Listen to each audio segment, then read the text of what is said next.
আরে যার মা নাই সে বুঝে মার ভালোবাসা কি।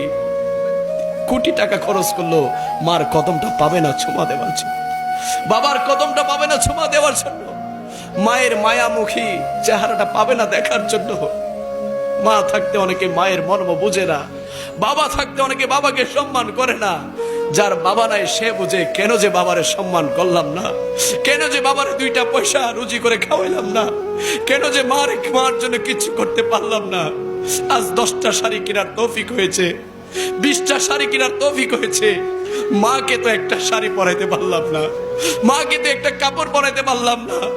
মাকে মা যখন জিন্দা ছিল টাকা দেওয়ার সময় বলতাম, ও বাবা আমাকে কেন দিচ্ছিস, তোর তো প্রয়োজন আছে, তুই নিজের কাজে লাগা। যাদের মা বাবা আছে হাতে পায়ে হাত রেখে বলছি, মা বাবার মনে কষ্ট দিবেন না, মা বাবার মনে কষ্ট দিবেন না। মায়ের মনে যদি কষ্ট দেন, বাবার মনে যদি কষ্ট দেন, কবরে সুখ পাবেন না, শান্তি পাবেন না, হাসরের ময়দানে নবীর সুপারিশ পাবেন না, শাফাত পাবেন না। মা বাবার খেদমত আমার মাদার বাড়ির সুন্নি ভাইরা করতে চায় কি চায় না? ডান হাত তুলে বলি চাই কি চাই না?